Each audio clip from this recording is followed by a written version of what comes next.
ముంగడి వెళ్ళదు ఇక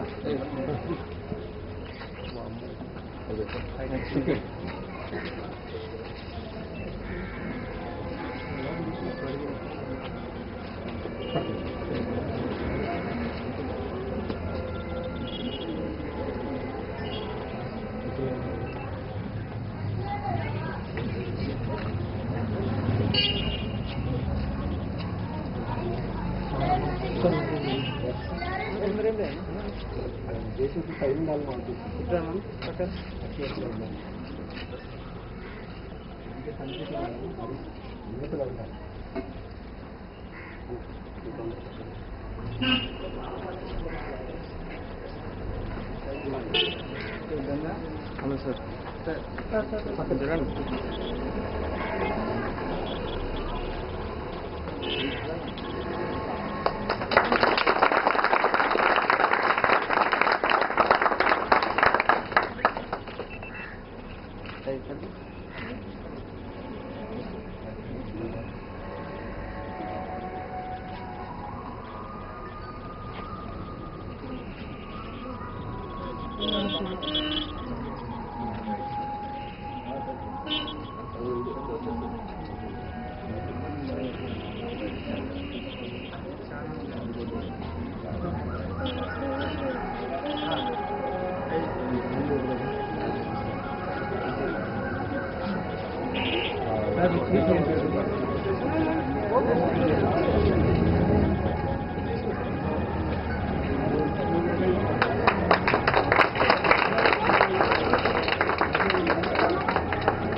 ये बाबू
మూడవ స్వతంత్ర దినోత్సవ శుభాకాంక్షలు.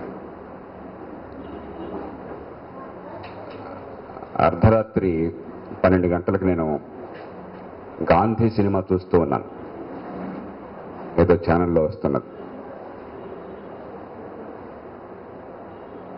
గతంలోకి తొంగి చూస్తే మళ్ళీ మళ్ళీ మళ్ళీ మనకి కనిపించేది, రోజులు గడుస్తున్న కొద్దీ అబ్బురంగా అనిపించేది ఏమిటి అంటే, ప్రపంచ చరిత్రలో ఏ దేశంలోనూ చూడనంత అద్భుతమైన నాయకత్వాన్ని ఆ తరంలో వందలాది మంది ఈ దేశంలో మనకు అందించారు.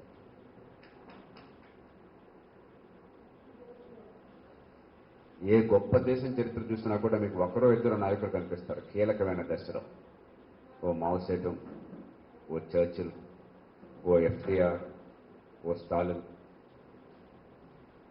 కానీ మన అదృష్టం కొద్దీ ఈ జాతికి ఆనాడు ఆ తరంలో ఎందరో మహనీయులు అద్భుతమైన నాయకత్వాన్ని ఇచ్చారు. ఒక దాదాభాయ్ నవరోజుతో ప్రారంభమై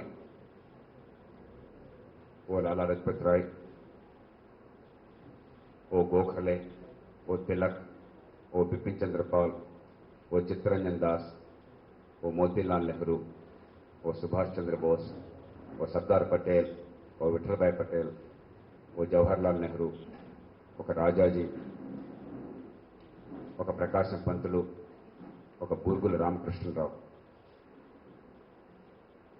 ఒక రామానంద తీర్థ, ఒక మగ్దు మొహియుద్దీన్,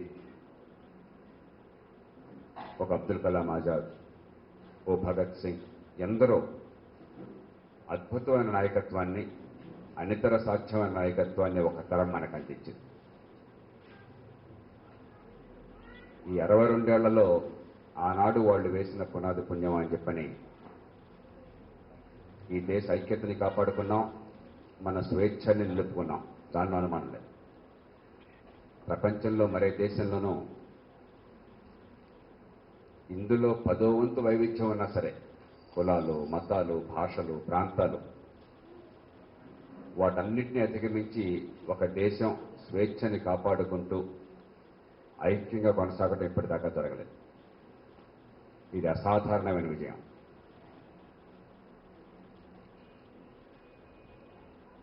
అయితే ఇన్నేళ్లు స్వేచ్ఛని ఐక్యతని కాపాడుకున్నా ఎన్నో కొరతలున్నాయి. అనుక్షణం ఈ దేశ ఐక్యత గండిపడే ప్రమాదం ఉంటున్నది. సంకుచితమైనటువంటి తాత్కాలిక ప్రయోజనాల కోసం, ఏదో ఒక రూపంలో ఈ దేశాన్ని ముక్కలు చేయడం కోసం,